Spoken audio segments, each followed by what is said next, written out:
Hello friends, welcome back to xltechtamil. நம்ம இன்னைக்கு வீடியோவில் எதை பற்றி பார்க்க போகிறோம் அப்படின்னு பார்த்தீங்கன்னா நம்ம இங்கே சேலரி டைப் பண்ணியிருக்கோம். ஸோ இந்த சேலரி பார்த்தீங்கன்னா எனக்கு 10,000 25,000 இருக்கணும் அப்படின்ற மாதிரி நம்ம டேட்டா வேலிடேஷன் ஃபிக்ஸ் பண்ண போகிறோம். ஸோ அதுதான் இந்த வீடியோவில் பார்க்க போகிறோம். ஸோ இது நம்ம ஆல்ரெடி பார்த்தீங்கன்னா நேம், ஏஜ், ஜெண்டர் இது மூணுத்துக்குமே டேட்டா வேலிடேஷன் நம்ம யூஸ் பண்ணியிருக்கோம். அந்த வீடியோ நீங்கள் இன்னும் பார்க்கல அப்படின்னா அதுக்கான லிங்க் ஐ பட்டன்லையும் என் கார்ட்லையும் கொடுக்குறேன், மறக்காமல் போய் பாருங்கள். ஸோ வாங்க இப்போ இந்த வீடியோக்குள்ளே போவோம்.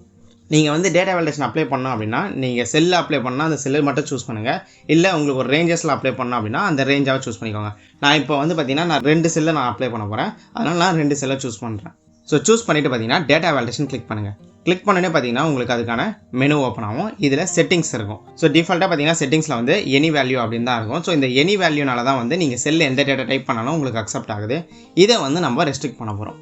நான் சேலரி அப்படின்றதுனால நான் டெசிமல் சூஸ் பண்ணிக்கிறேன். உங்களுக்கு ஹோல் நம்பர் தான் வேணும் அப்படின்னாலும் நீங்கள் ஹோல் நம்பர் சூஸ் பண்ணிக்கலாம், உங்களோட சாய்ஸ் தான். ஸோ நான் டெசிமல் சூஸ் பண்ணனே பார்த்தீங்கன்னா இங்கே எனக்கு டேட்டா டைப் பார்த்தீங்கன்னா பிட்வீன் அப்படின்ற மாதிரி வந்திருக்கு. ஸோ நமக்கு பார்த்தீங்கன்னா 10,000 25,000 தான் வேணும் அப்படின்றதுனால நமக்கு பிட்வீன் கரெக்டாக இருக்கும். இல்லை உங்களுக்கு கிரேட்டர் தென் 10,000 இருந்தால் எனக்கு சேலரி அக்செப்ட் பண்ணணும் அப்படின்னா நீங்கள் இங்கே கிரேட்டர் தென் சூஸ் பண்ணுங்கள். இந்த கிரேட்டர் தென் சூஸ் பண்ண உடனே பார்த்தீங்கன்னா இங்கே உங்களுக்கு மினிமம் அப்படின்ற மாதிரி மாறிடும். ஸோ இங்கே நீங்கள் 10,000 டைப் பண்ண முடியும். அதே மாதிரி lesser than, greater than or equal to. So உங்களோட டேட்டா டைப் எப்படி வேணுமோ அதுக்கேற்ற மாதிரி இங்கே இருக்கிற ஆப்ஷன் நீங்கள் சூஸ் பண்ணுங்கள். எனக்கு பிட்வீன் வேணும் அப்படின்றதுனால நான் பிட்வீன் சூஸ் பண்ணிக்கிறேன். சூஸ் பண்ணிவிட்டு பார்த்தீங்கன்னா நான் இங்கே 10,000 டைப் பண்ணுறேன். மேக்ஸிமம் எனக்கு பார்த்தீங்கன்னா நான் சொன்ன மாதிரி 25,000 அப்படின்னு நான் டைப் பண்ணிக்கிறேன்.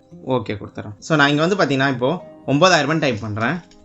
ஸோ எனக்கு பார்த்தீங்கன்னா எனக்கு எரர் மெசேஜ் வரும். ஏன்னா 9,000 நம்ம வேலிடேஷனுக்குள்ளே ஃபிட் ஆகலை, அதனால் நமக்கு எரர் மெசேஜ் வருது. ஸோ இப்போ நான் கேன்சல் கொடுத்துட்டு 10,000.5 அப்படின்ற மாதிரி போடுறேன். ஸோ என்ட்ரு பண்ணனே பார்த்தீங்கன்னா எனக்கு அக்செப்ட் ஆகும். ஏன்னா 10,000 மேலே அந்த வேல்யூ இருக்குது.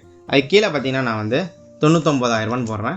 ஸோ 99,000 நான் போட்டிருக்கேன். போட்டான்னு பார்த்தீங்கன்னா எனக்கு அதே எரர் மெசேஜ் வருது. ஏன்னு பார்த்தீங்கன்னா நம்மளோட டேட்டா வேலிடேஷனுக்குள்ளே அது வரல. ஸோ அதனால் நான் கேன்சல் கொடுத்துட்டு நான் இங்கே பார்த்தீங்கன்னா 25,000 நான் டைப் பண்ணுறேன்.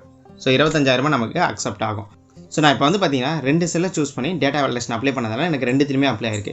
இதே நான் இந்த செல்லை அப்ளை பண்ணுறேன் அப்படின்னா எனக்கு இங்கே எந்த ஒரு டேட்டா வேலிடேஷனுமே இல்லை. ஸோ எனக்கு வேல்யூ அக்செப்ட் ஆகும். நான் என்ன டைப் பண்ணாலும் அக்செப்ட் ஆகும். ஸோ இது மாதிரி நீங்கள் ஒரு செல்லை வேணாலும் சூஸ் பண்ண முடியும் டேட்டா வேலிடேஷனை, இல்லை ஒரு ரேஞ்சுக்கே வேணுனாலும் உங்களால் சூஸ் பண்ண முடியும். இல்லை இந்த காலம் ஃபுல்லாகவே அப்ளை பண்ணோம் அப்படின்னாலும் உங்களால் பண்ண முடியும். ஸோ இது மாதிரி உங்கள் ரெக்குயர்மெண்ட்டுக்கு ஏற்ற மாதிரி நீங்கள் செல்லையோ ரேஞ்சையோ இல்லை காலமையோ சூஸ் பண்ணிவிட்டு நீங்கள் டேட்டா வேலிடேஷன் அப்ளை பண்ணலாம். கண்டிப்பாக இந்த வீடியோ உங்களுக்கு பிடிச்சிருக்கும் அப்படின்னு நான் நம்புறேன். மீண்டும் அடுத்த ஒரு வீடியோவில் சந்திப்போம். until then bye from Aravind.